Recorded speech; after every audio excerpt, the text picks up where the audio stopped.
Hello student, welcome to Jayshree's teaching class. আজকে আমরা class 7-এর ভূগোল থেকে ফার্স্ট সামারটিভ ইভ্যালুয়েশনের মডেল স্কুল 1, 2, 3-এর সমস্ত ছোট প্রশ্নের উত্তরগুলো দেখো। কি রয়েছে দেখো। প্রথমে, যে বছর অধিবর্ষ হয় সেই বছরটিতে মোট সংখ্যা কত হয়? 366 দিন। 22শে ডিসেম্বর তারিখটিতে কি হয়? মকর সংক্রান্তি। এশিয়ায় যে জলবায়ু অঞ্চলে শীতকালে বৃষ্টিপাত হয় তা হলো কি? ভূমধ্যসাগরীয় জলবায়ু অঞ্চল।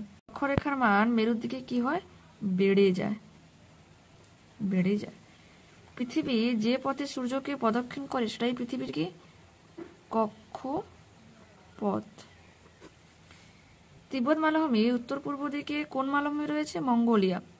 ড্যাশ প্রদেশকে চীনে ধানের গোলা বলা হয়? হুনান প্রদেশকে। মেরু অঞ্চলে বায়ুচাপ বেশি হওয়ার কারণ কি? এখান থেকে এতটা দুটো পয়েন্ট তোমরা দিয়ে দিবে, ঠিক আছে। নেক্সট দেখো, নেক্সট কি বলেছে?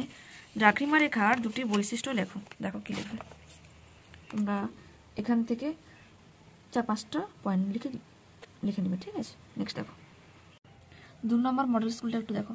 পৃথিবীর আবর্তনে গতিবেগ সর্বাপেক্ষা বেশি হয় কোথায়? যক্ষীয় অঞ্চলে। পৃথিবীতে পূর্ব ও পশ্চিম গোলার্ধে ভাগ করেছে কি? মূল মধ্যরেখা। বিশ্বের বৃহত্তম তৈল শোধনাগার রয়েছে জামনগরে। বায়ুর চাপ মাপার এককের নাম কি?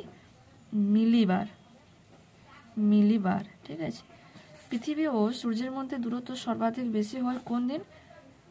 4 জুলাই, ঠিক আছে, যাকে আমরা কি বলবো? অপসূর অবস্থান। পৃথিবীর অপসূর অবস্থান, ঠিক আছে।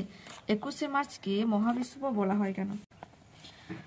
তোমরা এই পোর্শনটা এখান থেকে এতটা লিখবে, ঠিক আছে। নেক্সট কোশ্চেন কি ছিল? তোমার 3-2 ছবি এঁকে অক্ষরেখা ও দ্রাঘিমা রেখা চিহ্নিত করো, ঠিক আছে। দেখো এটা অক্ষরেখা রয়েছে, আর ঠিক আর অপোজিট পেজে দেখো এখানে দ্রাঘিমা রেখা রয়েছে।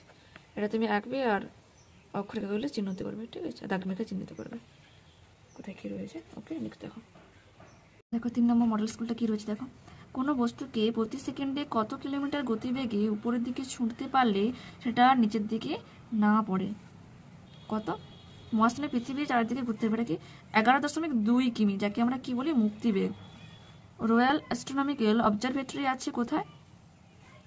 লন্ডনের গ্রিনিচে। পৃথিবীর 1 ডিগ্রি ঘুরতে সময় লাগে কত? 4 মিনিট। বিশ্বের বৃহত্তম সামুদ্রিক তৈলখনি কোথায় রয়েছে? তৈলখনি সাফানিয়াতে। নিরক্ষরেখা যদি 0 ডিগ্রি হয় তবে মূল মধ্যরেখা কত ডিগ্রি হবে? 0 ডিগ্রি। মূল মধ্যরেখার মান হয়ে যাবে 0 ডিগ্রি। কোথায় গেলে পূর্ব আর পশ্চিম গোলার্ধে উভয়ই একই সঙ্গে দেখতে পাবো? লন্ডনের গ্রিনিচে রয়্যাল অ্যাস্ট্রোনমিক্যাল অবজারভেটরিতে গেলে, ঠিক আছে। গ্রিনিচের সঙ্গে ভারতের প্রমাণ সময়ের পার্থক্য কত? কত বলো? 5 ঘন্টা 30 মিনিট, ঠিক আছে।